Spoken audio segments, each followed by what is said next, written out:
James, good morning. I'm not so sure, and you correct me if I'm wrong here. I'm not so sure you have had so much to try and think about, ask about, talk about, write about, digest as you did from that game on Sunday night. Is that a fair statement? Uh, there's a lot for sure. I'd never say never. I think there's been plenty of times where there's a lot to digest over the past couple of years. But yeah, especially with this offense, there's a lot, and there's a lot of people that share some blame in the Bengals being what they are through 5 weeks, which is one of the worst offenses in the NFL. I think that's fair to say. All right, where does that start? Well, I think it starts, coach and quarterback, and that's the league you're in right now. The best coaches, the best quarterbacks, the best duos in those areas, they win. Andy Reid, Patrick Mahomes, right? So that's the example. That's the blueprint. But you could go on and on with examples of that. And this offense has not been able to figure out cover two, has not been able to figure out this Tampa two. And one thing that stands out about what Joe Burrow said after the game is, well, if they play like that, we can't get the ball down the field. And that's stuck with me since then. Because if you think back to the 06, 07 Bengals, and that's way back, and half of your viewers probably don't remember it, but I remember Carson and Chad and, guys like that, the offensive coordinator at the time, all these guys talking about, well, if they're playing this way, we got to do this. And at some point, you just got to say, we don't care how they're playing. We're going to do what makes us great. And everyone's talking about the explosive plays, and that sounds good. But the other thing that this offense hasn't had, didn't have the other night, is intermediate passes, 11 to 20 yards. And I think that's as big of an issue as anything. They don't have those chunk plays that get drives going, that get defenses back on their heels. And so people have talked about the run game or the offensive line or the explosive plays. What about the intermediate passes in the 11 to 20 yard range? I think that's something they really need to find. And that's the type of play that hurts these cover two defenses that teams are using to keep them from, going downfield and going deep and having these explosive plays. James, if you look at the first 5 games this year, you look at the postseason last year, and then you back up, what would that be? Postseason was 4 games last year. You got 5, 9. Okay, so say the final 8 games of the regular season last year. So over the course of what would be a full season, 17 weeks, 16 weeks, right?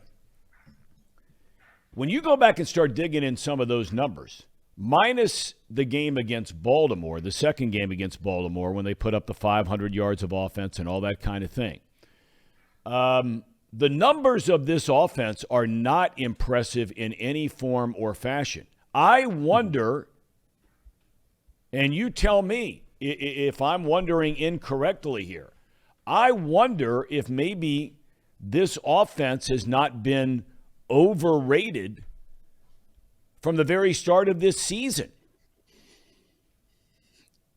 I wouldn't say that by any stretch, really, because if you're saying that, then to me, you're saying that Joe Burrow isn't, this top 5 quarterback, or Jamar Chase isn't one of the best receivers in the NFL, or insert whatever you want to say, Mixon, Huggins, Boyd. Now, they aren't operating like it right now, but I certainly think they have the talent and the ceiling to be that. The postseason run was unique because they couldn't block, and that's why the offense was so limited, and they really had to scratch and claw to get through the postseason and make that run that they did. And the struggles this year, I certainly didn't see coming. I didn't anticipate them, averaging 21.6 points per game. It's about 5 points off of what they averaged last year. But I still think they can get there. They got off to a slow start last year, and a lot of people chopped it up to Burrow's knee and coming back from that. But he doesn't look right. Completely right because I think because of this cover two, he's just not seeing the field as well as you'd want him to. This offense isn't producing the way you'd want it to. T. Higgins has been dinged up, but they should still be good even without T, to be quite honest. And so, could you say that right now? Sure, because they've underperformed, but I'm not willing to go there yet because there's a lot of season left. And I believe in their talent. I'm not betting against Burrow at this stage. I think he's going to figure it out and put up huge numbers. I believe in Jamar Chase. I think that the talent on this team is really good. And I also think that Zach Taylor, Brian Callahan, I think they are smart enough to figure it out, but they got to figure it out fast because they're 2-3 and the season can get away from you pretty quickly. Well, you get a lot of debate on from a lot of people right now about how sharp they think Zach Taylor and Brian Callahan are, but that's neither here. Well, no, it is here. It's here and now. Let's talk because about it. Yeah. Look, let's get to the Tampa 2 thing.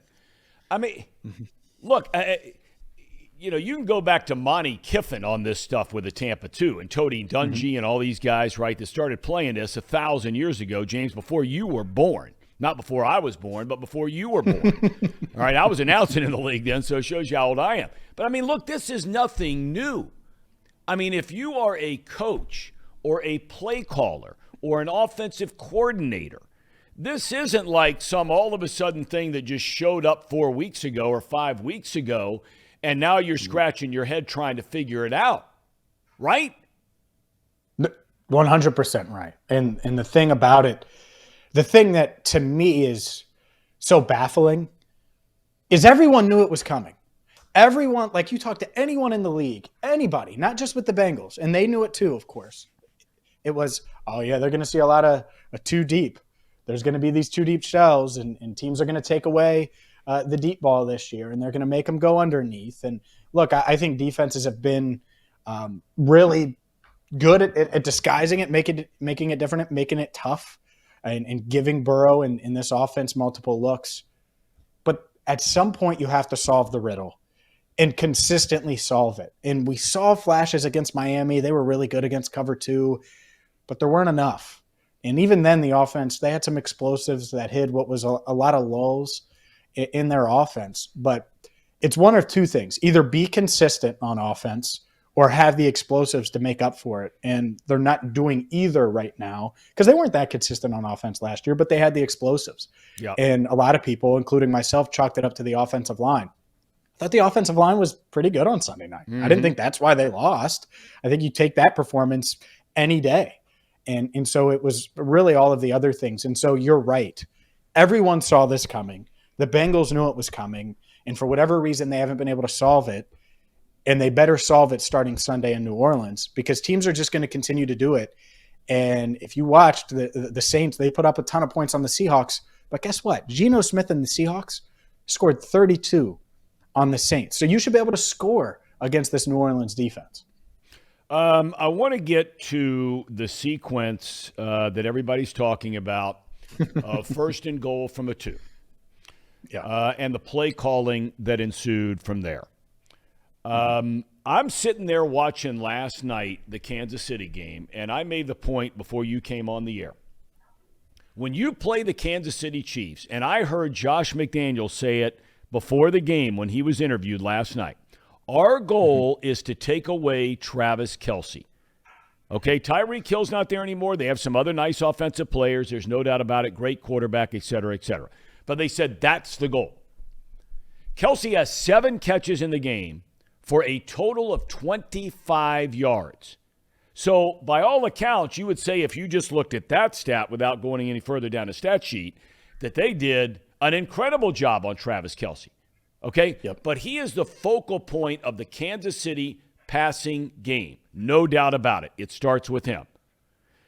He scores 4 touchdowns all inside the 8-yard line. 2 of them from the 1-yard line. So when you take something like that into account, what went on with the play calling there for the Bengals at the 2-yard line on first and goal that they can't put the ball in the hands of somebody who is a playmaker or an alleged playmaker in this offense? Well, they got too cute. I have no problem with the first down play to Hurst. Probably is a touchdown if he doesn't get held, and got held. He was mad about it. They didn't call it. Okay, so you move to second down. You get super cute with the Philly special, and it just blows up in your face.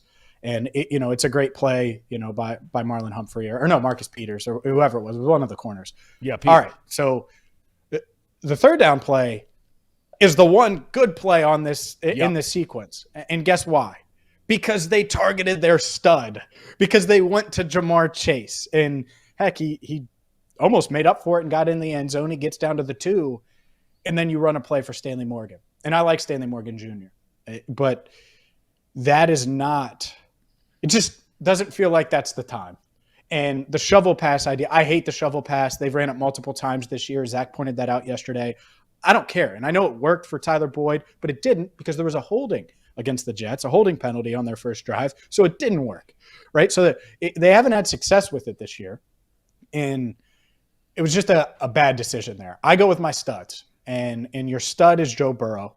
And whether that's, rolling him out or putting Chase in a one-on-one situation and asking him to go in on 4th down, or it is finding a way to get the ball to Joe Mixon. Although short yardage running, I'm not going to riot, even though they had been running the ball well by their standards on Sunday. I'm not going to riot because they didn't give the ball to Joe Mixon on 4th and goal from the 2, because they've been bad in those situations for the past year and 4.5 games. But always go with your studs. And they didn't. A shovel pass to Stanley Morgan Jr. Again, not about Stanley. Even if it had been to Tyler Boyd or insert whoever else, I don't like the call there. So the Philly special, the shovel pass, both too cute for me. And those are the 2 plays that stand out. And man, getting 7 there, it would have completely changed the vibe and the feel of the game. Getting 0 there, that's an issue. And there's a lot of people that say kick the field goal there. It depends. If it's target Jamar Chase and finding a way to get him one-on-one, I like that better than kicking the field goal. If it's shovel pass, I'm kicking the field goal 100% of the time. And obviously the Bengals elected not to do that.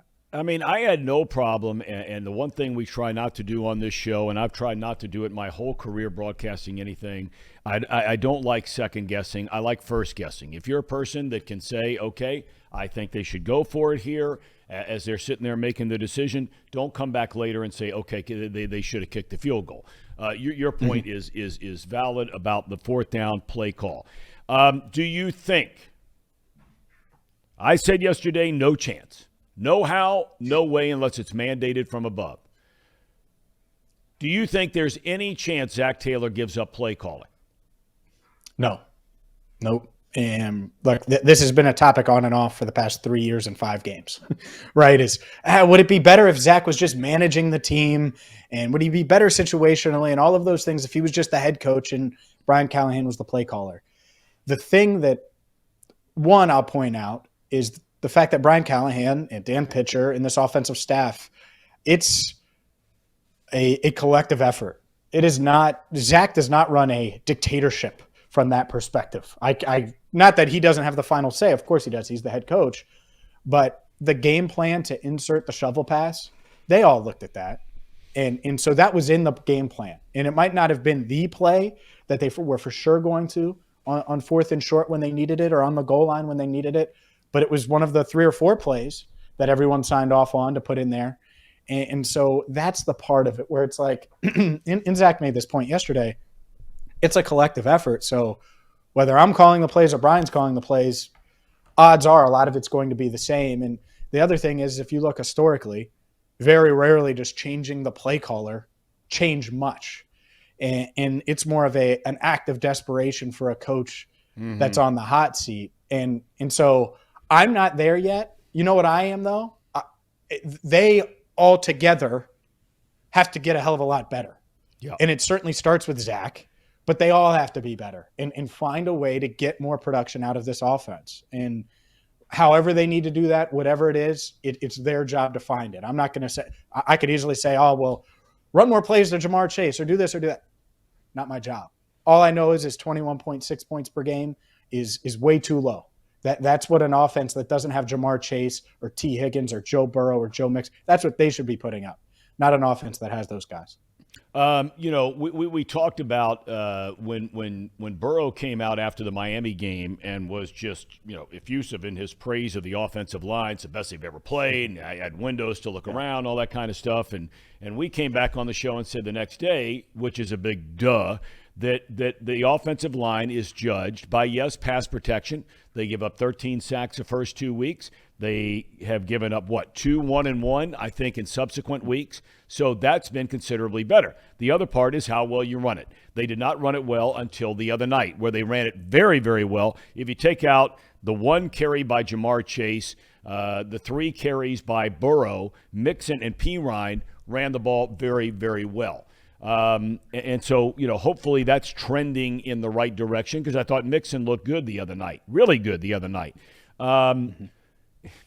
I asked a question yesterday, and you're around him every single day.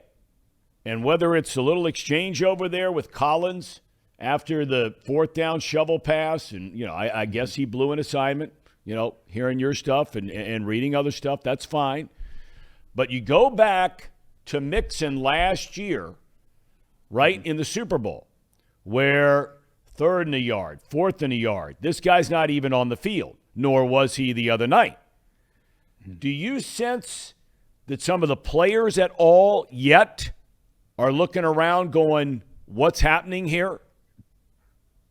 No, I don't. And that doesn't mean that won't happen. And I think that's why you better get it changed quick, because the difference between last year and this year is the expectations. Right? It is the fact that they're thinking about rings and winning division championships. And it's a realistic thing that they've done and seen. And so now you expect to do it. You've done it once, guess what? You expect to do it again, especially because this team, I think, is more talented than last year's team. So nothing yet, but it happens. It happens in any field eventually if you continue to struggle and hover around 500 and, win and lose. And so you look at this stretch now where you have the Saints and the Falcons and the Browns and, all the Panthers are up, and then the Steelers. This is a 5-game stretch against teams that you should be better than. And I know it's tough in Cleveland and you might not have DJ Reed or all that. It doesn't matter.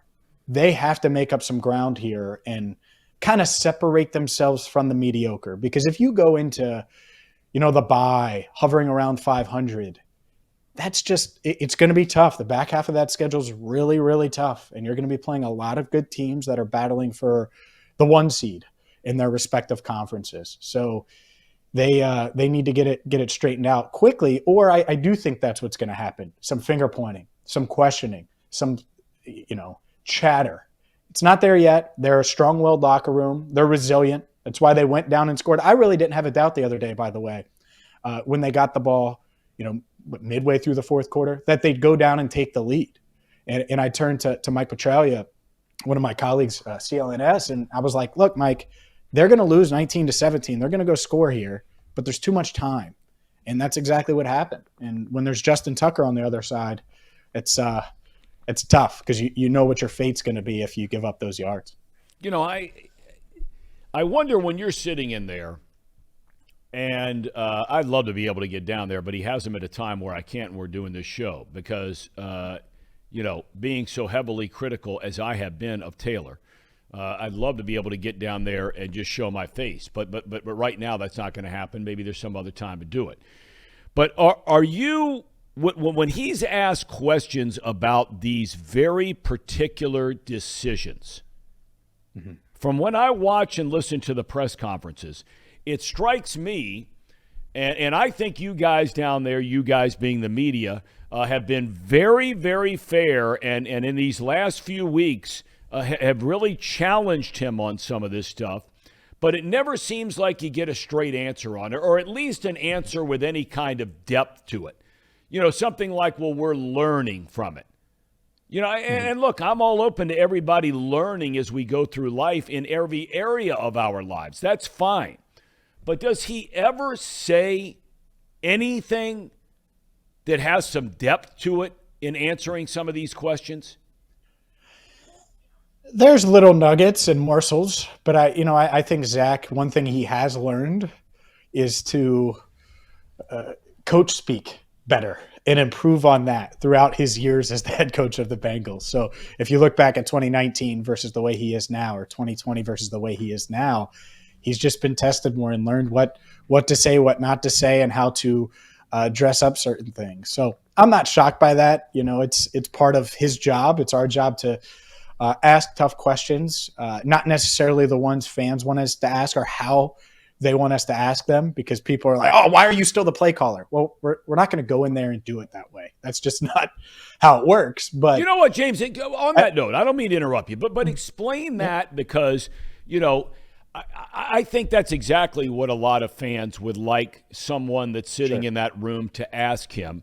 But any of us who have been in that position where you're working with someone on a daily basis, and let's face it, you need him to, a lesser or larger extent, depending on who the person is, you do need to have some kind of a relationship with the guy. So you can't just go in there, you correct me if I'm wrong, and start hammering away and peppering him with questions that maybe he doesn't like. Is that fair to say?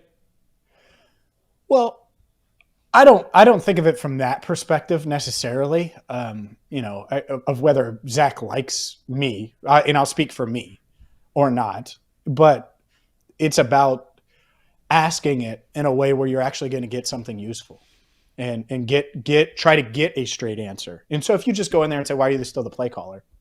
Well, you're going to get a 2-word answer. Right. And guess what? You're not going to be able to use it on anything. Yeah. Unless he just rips you, which that's not his style. And so if that's the plan, well, good luck. I think that that's the part of it. The goal is to get answers.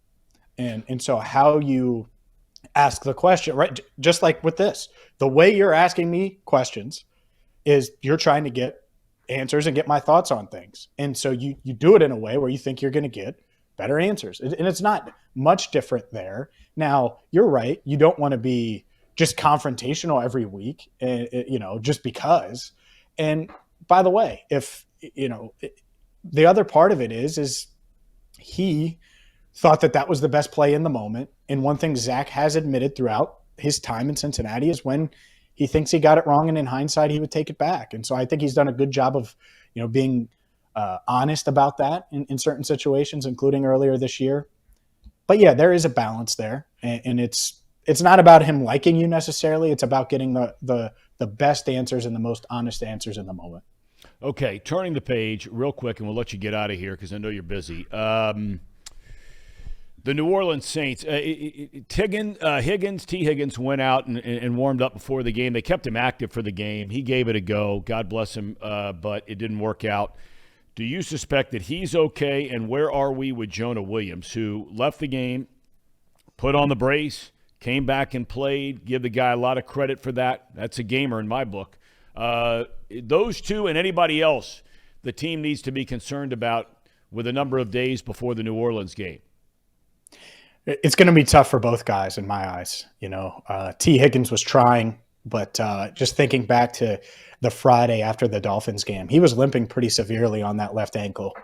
And I watched him go through warmups on Sunday, and I thought he was okay. I thought it would be fine, but there's a difference between going through warmups and then really having to cut and plant and stop and start and all of the things that come with playing receiver at a high level in this league. And I don't think he was ready for that. So we'll see on him. I don't anticipate him practicing a ton this week. I think they'll try to rest it, give him treatment, and see if they can get him as close to 100% as possible so he can go. With Jonah, the MCL is tough. That's a real tough one to come back from. And it's not that it's something that he can't play through eventually, and you want that knee to be stabilized, but it's basically that your knees are pointing together. It's the muscle right here inside your knee. And so it's really easy to tweak it. It's real easy for your knee to feel a little flimsy, and I'm sure it's really, really sore today. I've done that a couple of times, and I'm not playing in the league, of course, and I'm not 300 pounds and trying to block these guys. So we'll see on him. I don't think it'll be an IR type of situation necessarily, but if it's any sort of grade 2 or anything like that, I think it's kind of hard for him to play this week and going to be tough. But if it's just a real minor thing where it's sore, but they can get him treatment and brace it up, I think he's got a shot to play. It just depends on the severity of how bad he tore it. Because I'm sure any sprain, MCL sprain, there's slight tears in there, and it just depends on how many there are. All right, James, we thank you for your your in-depth analysis, and it's the best there is out there of these Cincinnati Bengals. Enjoy the rest of your day. Have a great week, and we'll catch up again sometime next week. Thanks a lot for your time. Sounds good. Thanks for having me, Thom.